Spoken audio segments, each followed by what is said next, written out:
அன்பான நேயர்களே, இன்று வியாழக்கிழமை குருவாரம். காலை வணக்கம். குரு பிரம்மா குரு விஷ்ணு குரு தேவோ மகேஸ்வரः சாட்சாத் பரபிரம்மா தஸ்மை ஸ்ரீ குரவே நமः. கல்லாலில் புடையமர்ந்து நான் மறை 6 அங்க முதல் கற்ற கேள்வி வல்லார்கள் 4 வாக்கு இருந்த பூரணமாய் மறைக்கு அப்பாலாய் எல்லாமாய் அல்லதுமாய் இருந்ததனை இருந்தபடி இருந்து காட்டி சொல்லாமல் சொன்னவனை நினையாமல் நினைந்து பவத்தொடக்கை வெல்வார். அன்பு சார்ந்த நேயர்களே, இன்று தை மாதம் 3ஆம் நாள் குருவாரம், வியாழக்கிழமை, திருதியை திதி, ஆயில்ய நட்சத்திரம். இந்த ஆயில்ய நட்சத்திரம் மத்தியானம் 1 மணி வரை இருக்குது. அதுக்கப்புறம் மக நட்சத்திரம் வந்துடுது. சித்த யோகம், பின்னாடி அமிர்த யோகம். ஆயில்ய நட்சத்திரம் வரை சித்த யோகம், அதுக்கப்புறம் தான் அமிர்த யோகம்.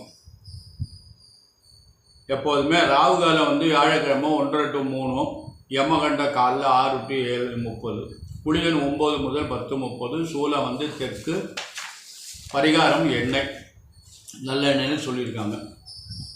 அன்பான நேயர்களே, இந்த கிரகங்கள்லாம் எப்படி இருக்குது அப்படின்னு பார்த்தீங்கன்னா, சூரியன் மகரத்தில் இருக்கார்.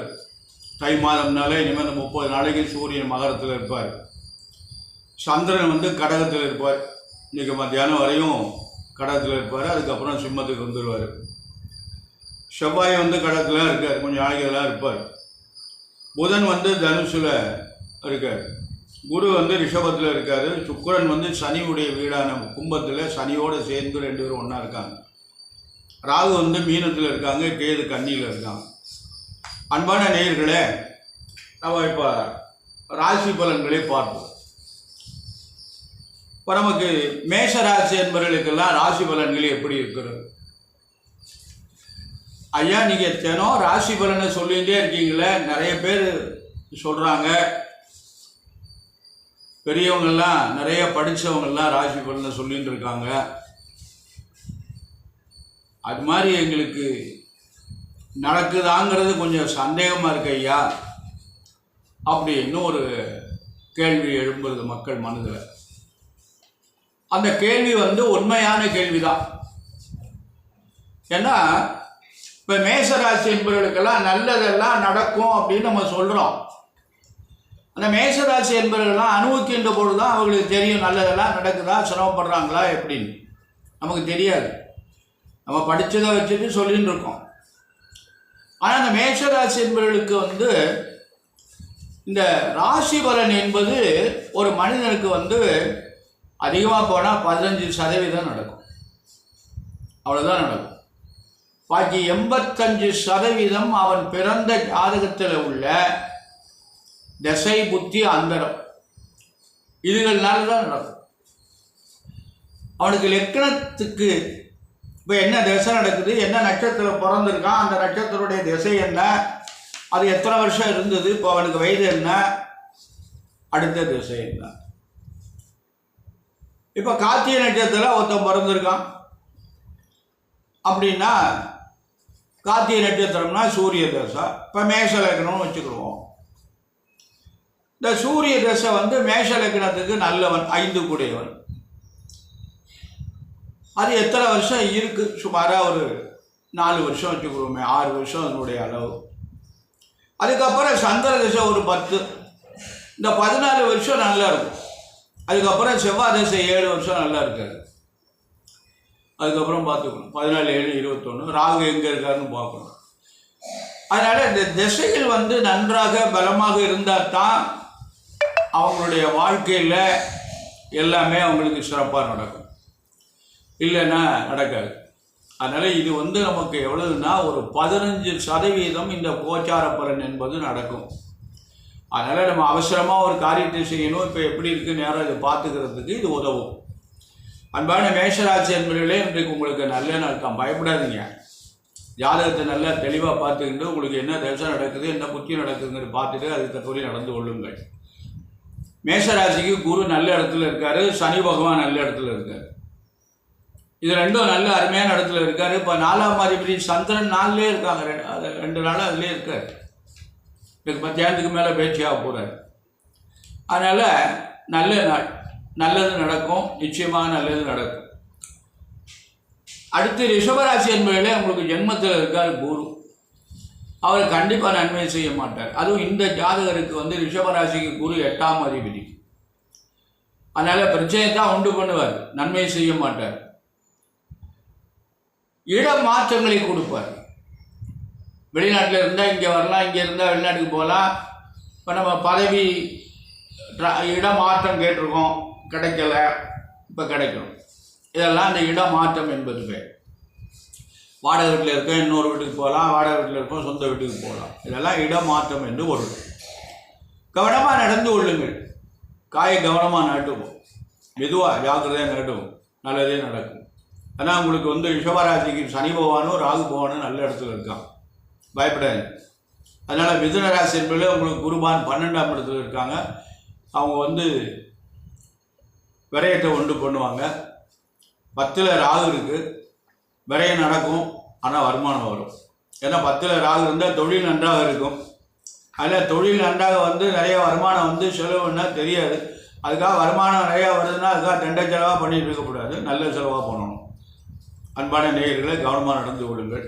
கடகராசி என்பவர்களே, இன்று உங்களுக்கு அருமையான நாள். உங்களுக்கு ராசி அதிபதி ராசிலே இருக்கார், 5ஆம் அதிபதி அதில் சேர்ந்து இருக்கார்.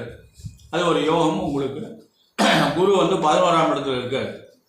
இது ரெண்டும் உங்களுக்கு அருமையான நாள். கவனமாக நடந்து கொள்ளுங்கள். கடகராசி என்பவர்களுக்கெல்லாம் நல்லதே நடக்கும், நல்ல காரியங்கள்லாம் நடக்கும். இருந்தாலும் அட்டம சனி நடக்குது. புதுசாக எதையும் பண்ணாதீங்க, புதிய முயற்சிகள் எதுவும் செய்யாதீங்க. அன்பான சிம்மராசி என்பவர்களே, உங்களுக்கு குரு வந்து 10ஆம் இடத்துல இருக்கார். 10ல் குரு பவுசை குறைப்பான்னு சொல்லுவாங்க. கெட்ட பேர் ஏற்படுற மாதிரி ஒரு சூழ்நிலையை உருவாக்குவாங்க. ஆனால் நீங்கள் நேர்மையானவங்க, நியாயமானவங்க, தப்பு பண்ண மாட்டீங்க. அதனால் பயப்படாதீங்க. பார்த்து கவனமாக நியாயமாக நடந்து கொள்ளுங்கள். மேலதிகாரம் பணிவாக நடந்து கொள்ளுங்கள். பணிவு என்பது நமக்கு ரொம்ப முக்கியம். அடுத்தபடியாக கன்னிராசி என்பதிலே உங்களுக்கு அருமையாக இருக்க நாள்.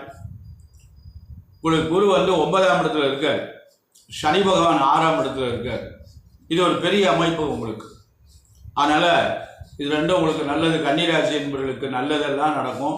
அவங்க வயசுக்கு தக்கபடி நல்ல காரியம் பூரா நடைபெறும் என்று பொருள். துளாராசி என்பவர்களில் நீங்கள் நேர்மையானவங்க, நியாயமானவங்க. ஆனால் உங்களுக்கு இப்போதைக்கு காரியம் எதுவும் நடைபெறாது, புதுசாக எதுவும் செய்யாதீங்க. ஏதாவது ஒரு தொழிலை துவங்குறோம், ஒரு கடையை வைக்கிறோம், ஆரம்பித்து வியாபாரம் இல்லை, அட்டாவை குரு எனக்கு தொட்டது தொடங்கலைன்னு குரு மேலே குறை சொல்லாதீங்க. இன்னும் ஒரு 4 மாதம் பொறுமையாக இருங்க, அதுக்கப்புறம் பையாதி பொருந்து செய்யுங்க, நன்றாக இருக்கும். விருச்சிக ராசி என்பவர்களே, உங்களுக்கு சித்திரை வரையும் நேரம் நன்றாக இருக்கிறது. நல்ல நாள், நல்ல காரியங்களாம் நடைபெறும், நல்லதே நடக்கும் என்று பொருள். அடுத்து வந்து தனுசு ராசி என்பதில் உங்களுக்கு குரு பகவான் சரியில் 6ஆம் இடத்துல இருக்காங்க. அதனால் உடல்நிலையில் சற்று கவனம் தேவை. ஆரோக்கியத்தில் கொஞ்சம் கவனமாக நடந்து கொள்ளுங்கள். உங்களுக்கு சனி பகவான் 3ல், ராகு பகவான் 4ல், பயப்படாதீங்க, நல்லது. இந்த 2 கிரகமும் பெரிய கிரகம், இது ரெண்டும் நன்மை இருக்குது, நல்லது நடக்கும். அன்பான மகர ராசி என்பதில் உங்களுக்கு குரு 5ல் இருக்கார். உங்களுக்கு 7ல் சனி இன்னும் கொஞ்சம் நாளைக்கு 1.5 வருஷம் இருக்கார். அவங்கவுங்க வயதுக்கு தக்கபடி முதல் சுற்று, 2வது சுற்று, 3வது சுற்று இதெல்லாம் வரும். அன்பான கும்பராசி என்பதில் உங்களுக்கு ஜென்மஜனி நடந்து கொண்டு இருக்கிறது. ஜாக்கிரதையாக நடந்து கொள்ளுங்கள். உங்களுக்கு எந்த கிரகங்களும் சரியா இல்லை. அதனால் ரொம்ப நிதானமாக கவனமாக ஜாக்கிரதையாக நடந்து கொள்ளுங்கள். எந்த காரியத்தை பண்ணாலும் யோசிச்சு நிதானமாக செஞ்சுங்க. அவசரப்பட்டு வண்டி வாகனங்களில் மெதுவாக போங்க. நடந்து போகும்போது கூட ஓரமாக பார்த்து போங்க. ஏன்னா பின்னாடி வந்துடுறோம், நம்மளை முட்டி கீழே தள்ளிடுறாங்க, அப்படியெல்லாம் நடக்குது. மீனராசி என்பவர்கள் உங்களுக்கும் கொஞ்சம் சற்று குழப்பமான நிலை. ஏன்னா ராசியில் ராகு இருக்கார். சட்டுன்னு எந்த முடிவையும் எடுக்க விட மாட்டேங்கிறார், எதுவும் நடக்க மாட்டேங்குது, மெதுவாக தான் நடக்குது. ஆனால் குருவனுடைய பார்வை வந்து சிறப்பாக இருக்குது. அதனால் இந்த குருவனுடைய பார்வையினால் உங்களுக்கு நல்லது நடக்கும், நல்ல காரியங்கள்லாம் நடைபெறும். குரு பார்த்தா கோடி நன்மைன்னு சொல்லியிருக்காங்க. அது ஒரு பெரிய சிறப்பு. அன்பான மகர ராசி, கும்பராசி, மீனராசி என்பவர்களை உங்களுக்கு 7.5 இருக்கிறது. அதனால் சனிக்கிழமை விரதமாக இருங்கோ. சனிக்கிழமை விரதமாக இருந்து சனி பகவானுக்கு எள்ளு தீபம் ஏற்றுங்கள். எள்ளு தீபம் ஏற்றி எள்ளு அன்னம் வைத்து காக்காய்க்கு வையுங்கள். மண்ணி பாத்திரம் கிடச்சுன்னா அதனால் சனி பகவானுக்கு அர்ச்சனை பண்ணுங்க.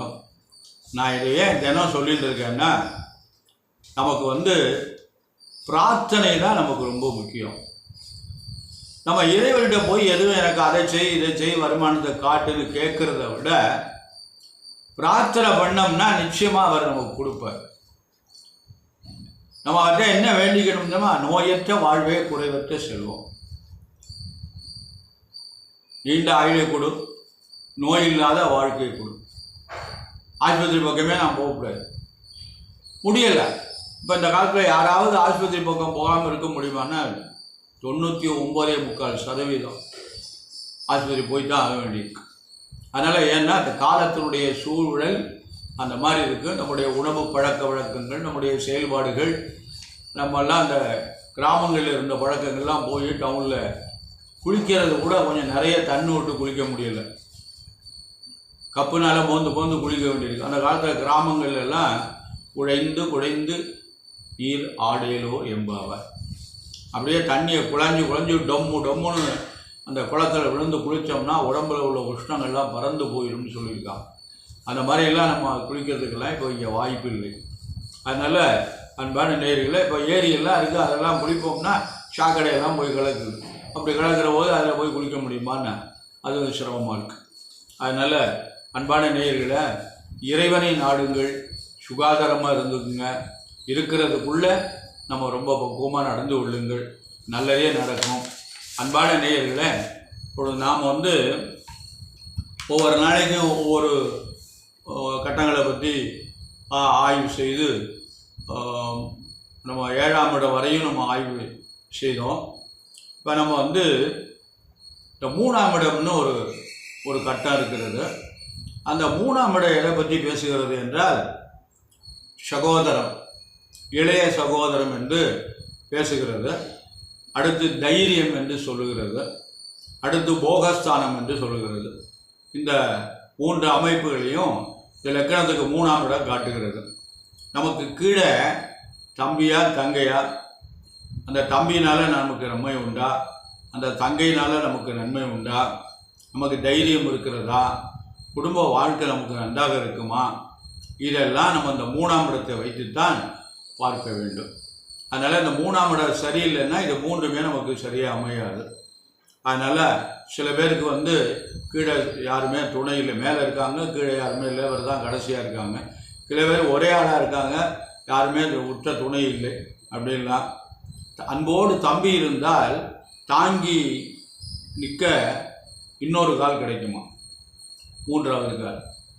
அன்போடு தம்பி இருந்தால் அது இந்த காலத்தில் கிடைக்குமா அப்படிங்கிறது ரொம்ப சந்தேகம்.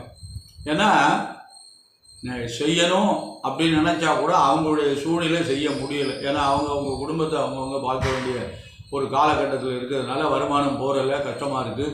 அதனால அண்ணனுக்கு எங்கே உதவி பண்ணுறது அப்படின்னு ஒரு கருத்து உண்டு. அதனால் அப்படியெல்லாம் காலம் போயின்னு இருக்குது. அதனால் நமக்கு ஆனால் ஒரு பழமொழி என்னன்னு கேட்டால், தம்பி இருக்கணும், அண்ணன் இருக்கணும். எல்லாம் இப்போ எல்லாருமே வேண்டாங்கிறாங்க, யாருமே தேவையில்லை, என்கிட்ட காசு இருக்குது, நான் எல்லாத்தையும் பார்த்துக்குறேன். அப்படி தான் தெரியுது. காசு இருக்கிறவங்களுக்கு தான் எல்லாமே நடக்குது, காசு இல்லாதவங்களுக்கு ஒன்றும் நடக்க மாட்டேங்குது. அதனால் அந்த கருத்து தவறு. மனிதன் வேணும், மனித நேயம் வேணும், மக்கள் வேணும், சுற்றம் வேணும், உறவு வேணும் அப்படின்னு நேற்று கூட ஒரு பட்டிமன்றம் நடந்தது. உறவுனால இன்பமா துன்பமா அப்படின்னு நடந்தது. என்னை பொறுத்தவரையும் உறவுனால துன்பம் இருக்குது, ஆனால் இன்பம் தான் அதிகமாக இருக்குதுன்னு என்னுடைய ஒரு கருத்து. அதனால் உறவுகள் நமக்கு வருகின்ற பொழுது அந்த நமக்கு அன்பு இன்பம் அதிகரிக்கிறது. பேத்தி பேரன், கொள்ளு பேரன், கொள்ளு பேத்தி, இவங்கெல்லாம் நம்ம அவங்களெல்லாம் பார்த்து மகிழ்ந்த பொழுது அதில் கிடைக்கின்ற ஒரு இன்பம் வேறு எந்த சுகத்துலேயும் காசாலேயோ தங்கத்தாலேயோ வைரத்தாலேயெல்லாம் கிடைக்காது. அதெல்லாம் வேஸ்ட்டு. அந்த துன்பமெல்லாம் அந்த இன்பமெல்லாம் வேஸ்ட்டு. அதனால் அந்த உறவுகள் என்பது ஒரு 2 நாளைக்கு வந்து இருந்துட்டு போனாங்கன்னா அந்த வீடு கலகலன்னு இருக்குது, நிறைவாக இருக்கிறது. அது வந்து அதை மக்கள் புரிஞ்சுக்கணும். புரிஞ்சுக்கிட்டு உறவுகள் வேணும், உறவுகளை பகிர்ந்து கொள்ளக்கூடாது, அன்போடு உறவாட வேணும். அவங்களுக்கு நம்ம காசுனால் செய்யாட்டாலும் எப்படி இருக்கீங்க, நல்லா இருக்கீங்களா, சௌரியமாக இருக்கீங்களா அப்படின்னு அடிக்கடி நம்ம அவங்களோட தொடர்பு கொண்டு விசாரிக்க வேணும். உறவு தான் நமக்கு வந்து ரொம்ப முக்கியம். அதனால் இந்த 3ஆம் இடம் இருக்குது பாருங்க, அதில் வந்து பாவக்கிரகங்கள் இருந்தால், இப்போ 3ல் செவ்வாய் இருந்தால் இவருக்கு சகோதர பலம் கிடையாது. செவ்வாய் நீசம் அடைஞ்சிட்டாலே சகோதர பலம் கிடையாது, முன்னும் கிடையாது பின்னும் கிடையாது. சகோதர காரகன் செவ்வாய். அவன் பலமாக இருந்தால் தான் முன்னாடியும் பின்னாடியும் துணை இருக்கும். அப்படி இல்லை அப்படின்னா அவனுக்கு துணை இருக்காது. ஒரே ஆளாக இருந்தால் கூட முன்னாடி ஒரு பொண்ணு இருக்கும், அக்கா இருக்கும், பின்னாடி தங்கை இருப்பாள். இது வந்து இருக்கணும். அக்காவும் வேணும், தங்கை வேணும். அக்கா இருந்தால் தாயினுடைய முகத்தை காணலாமா, தாயினுடைய துன்பத்தை அக்கா உடம்புல காணலாமா. நம்முடைய தாய் மாதிரியே இருப்பாங்களா அக்கா. அக்கா இருந்தால் தாயின் பிம்பம் தெரியும் என்று சொல்லியிருக்காங்க. அப்படின்னால அக்கா வந்து கண்டிப்பாக இருக்கணும். அது தங்கையும் இருக்கணும், அக்காவும் இருக்கணும், தங்கையும் இருக்கணும். இதெல்லாம் ஒரு பெரிய அமைப்புகள். உறவுகள் என்பது ஒரு பெரிய அமைப்பு. அதாவது பணங்காசை கொடுத்து உதவினா தான் உறவு என்பதில்லை. அன்போடு பாசத்தோடு நம்ம அந்த உறவுகள் இருக்குது பாருங்க, அதுக்கு ஈடு உலகத்தில் எதுவுமே இல்லை. அதனால் அடுத்து 3ஆம் இடத்துல செவ்வாய் இருக்குமே, ஆனால் கீழே வந்து யாருமே இருக்கிறதுக்கு வாய்ப்பு இல்லை. அடுத்து 3ஆம் இடத்துல செவ்வாய் இருந்தால் தைரியம் போயிடும், தைரியம் இருக்காது, பயம் இருக்கும், தைரியமே இருக்காது. ஒரு காரியத்தை தைரியமாக செய்வதற்கு வாய்ப்பு இருக்காது, பயம் ஏற்படும். அதே நேரத்தில் இந்த இல்லற வாழ்க்கையும் அவ்வளவு திருப்தியாக இருக்காது 3ல் செவ்வாய் இருந்தால். இப்படியெல்லாம் ஒரு சில கருத்துகள் இருக்குது. அதனால் வாழ்க்கையில் நமக்கு வந்து 12 கட்டங்களும் நமக்கு வாழ்க்கையில் ரொம்ப முக்கியமானது. அதனால் அந்த கட்டங்களில் கிரகங்கள் வந்து அவன் பிறக்கிற போது அது நன்றாக அமையணும். அது நம்ம கையில் ஒன்றும் இல்லை, அது இறைவனுடைய அமைப்பு. நம்மளை பிறக்கின்ற பொழுது நம்முடைய அன்னையினுடைய கருவில் நாம் உருவாகின்ற பொழுதே பிரம்மதேவன் வந்து சிவபெருமானுடைய அருணால கர்ப்பத்தில் நிச்சயித்துட்டான். யார் யாருக்கு என்னென்ன நடக்கும், எப்போ நடக்கும் அப்படிங்கிறத நடந்துட்டான். அதை வந்து யாராலையும் மாற்ற முடியாது, எந்த இறைவனாலும் மாற்ற முடியாது. அதை வந்து என்ன பண்ணுவான்னா, நம்ம அந்த அன்போடு பக்தியோடு தர்மத்தோடு நடந்து கொண்டு வேணால் நிறைய வருகின்ற சிரமங்கள் பாதி குறையும். கீழே வந்து மண்டை உடையணும்னு இருக்கும், கை ஒடியும். மண்டை உடைஞ்சா ஆபத்து, கை உடைஞ்சா பொழைச்சிக்கலாம். ஒரு கை இல்லைனாலும் கூட பொழைச்சிக்கலாம். அப்படின்னால அந்த மாதிரிலாம் ஒரு கருத்துகள் இருக்குது. அதனால் நம்ம அதுக்காக வந்து நேர்மையாக தான் நடக்கணும். அன்றைக்கி தலையில் எழுதுவதை யாரும் மாற்ற முடியறதுக்கா நேர்மை தவறி நாம் நடந்து கொண்டு வேணால் நம்ம வாழ முடியாது. சிரமங்களுக்கு இடையில் தான் நம்ம வாழணும். அன்பான நேயர்களை நீங்கள் வந்து என்ன பண்ணணும்னா, இந்த ஜாதகத்தை வந்து ஒரு முதல்ல நன்றாக கணித்து, இதில் வந்து நிறைய இந்த ஜாதகங்களில் பிழைகள் நிறைய இருக்குது, நிறைய இருக்குது பிழைகள். பெரியவங்க எழுதுனாங்க அப்படின்னு ஒரு கருத்து சொல்கிறாங்க. நான் வந்து இப்போ ஒரு சின்ன குறிப்பு ஒன்று சொல்கிறேன், நேரம் கடந்து கொண்டு இருக்கிறது, இருந்தாலும் ஒரு சின்ன குறிப்பு சொல்லிடுறேன். ஒரு பெரிய ஜோதிடர், அதாவது அவர் குடும்பத்தில் ஜோதிட நூல்கள்லாம் நிறைய வெளியிட்டிருக்காங்க. அந்த பரம்பரையில் வந்தவர் ஒருத்தர் இருக்காங்க. இப்போ 90 வயது இருக்கும். அவர் வந்து ஒருத்தருக்கு ஜாதகம் எழுதியிருக்காரு. அந்த ஜாதகம் வந்து ஒரு 5 வருஷத்துக்கு முன்னாடி என்கிட்ட வந்தது. அவர் பெரிய செல்வந்தர், ஒரு நல்ல நகரத்தார். அவர் ஜாதகம் என்கிட்ட வர்ற போது அவர் பையன் வந்து கம்ப்யூட்டரில் நல்ல கெட்டிக்காரன். நான் கம்ப்யூட்டரில் ஜாதகத்தை போட்டு இயக்கின்ற போது அதை பார்த்துவிட்டு, சாமி இங்கே அப்பாவுடைய ஜாதகத்தில் நவாம்சத்தில் ஒரு கிரகத்தை காணும், நீங்கள் போட்டிருக்க கம்ப்யூட்டரில் நவாம்சத்தில் அந்த கிரகம் இருக்குது அப்படின்னா, அவர் என்ன பண்ணிட்டாருன்னா, எழுதுகிற போது நவாம்சத்தில் சுக்கிரனை போட விட்டுட்டார். ஆனால் அவர்கிட்ட தான் இவங்க பார்க்குறாங்க. காலங்காலமாக அவரை தவிர வேறு யாரையும் பார்க்கறதில்லைன்னு சொல்லிவிட்டாங்க. ஆமாம், நான் பேரை சொல்ல விரும்பலை, ஏன்னா அவங்களாம் பெரிய ஜோதிட வித்வான்கள். அவங்கள நம்ம குறை சொல்லக்கூடாது. அவங்களுடைய ஆசீர்வாதங்கள்லாம் நமக்கு தேவை. ஏன்னா அவங்க அளவெல்லாம் நம்ம படிக்கலை, அவங்க அளவெல்லாம் நம்மக்கிட்ட தகுதி கிடையாது. இருப்பினும் தவறு ஒன்று இருக்கிறது. அதனால் அதை வந்து அதில் இல்லை. இப்போ நான் என்ன சொன்னேன், மறந்துட்டார் போல இருக்கு. அந்த சுக்கிரனை அதில் பதிவு பண்ணுவதற்கு மறந்து விட்டார். மீண்டும் வந்து நீங்கள் அவர்கிட்ட போய் பார்க்குற போது அவரை இன்றளவும் நவாம்சத்தை பார்க்கல, ராசியை மட்டும் பலன் பார்த்து சொல்லிட்டு இருக்காரு. நவாம்சத்தை கட்டத்தை அவங்க பார்த்துருந்தாங்களே, ஆனால் அந்த சுக்கிரன் அதில் இல்லையே என்கிற கணக்கு தெரியும். அதை விட்டுட்டார் அப்படின்னு சொன்னேன். ஆமாம் சாமி, உண்மை தவறு தான் அப்படின்னு சொல்லி தயவு செஞ்சு நீங்கள் அவர்கிட்ட போய் கேட்டுற வேண்டாம், மீண்டும் அவர்கிட்ட இதை காட்ட வேண்டாம், நான் அதில் அந்த சுக்கிரனை பதிவு பண்ணி தரேன் அப்படின்ட்டு பிரிண்டில் போட்டு அது வந்து அடித்து எழுதலைன்னா அந்த சுக்கிரனை மட்டும் அந்த கட்டத்தில் பதிவு பண்ணி கொடுத்தேன். அவருக்கு ரொம்ப சந்தோஷம். சாமி பரவாயில்லையே நீங்கள் அப்படின்னாரு. ஐயா இது எனக்கு தெரிஞ்ச ஒரு இது அப்படி இப்படிலாம் ஜாதகங்களில் நிறைய, அதுவும் நவாம்சம் நிறைய தப்பு அடைக்கிறாங்க. நவாம்சத்தை ஒழுங்காக பண்ணி ராசியிலேருந்து ஒரு 9 பகுதி வைத்து அந்த நவாம்சத்தை அடைக்க தெரியாமல் முன்ன பின்ன நிறைய கிரகங்களை அடைக்கிறாங்க. நவாம்சத்தில் கிரகங்கள் ஒழுங்காக அடைபடலைன்னா பலன்களும் தப்பாக வரும். அதனால் ஒரு நல்ல ஜோதிடரை அணுகுங்கள். அணுகி நீங்கள் உங்களுடைய ஜாதகத்தை நல்லா தெளிவர பார்த்து, நமக்கு வந்து இதில் நம்ம காசு எவ்வளவு ஜோதிடருக்கு கொடுக்குறோங்கிறதெல்லாம் கணக்கு கிடையாது. எவ்வளோ வேணாலும் நம்ம கொடுக்கலாம், நம்மளால் முடிஞ்சதை அவருக்கு கொடுக்கலாம். அதனால் நமக்கு நிறைவு கிடைக்க வேண்டும். நல்ல ஒரு நிறைவு கிடைச்சதுன்னா பொருளை பற்றி நமக்கு கவலை இல்லை, நம்முடைய எதிர்காலம் நன்றாக இருக்கணும்.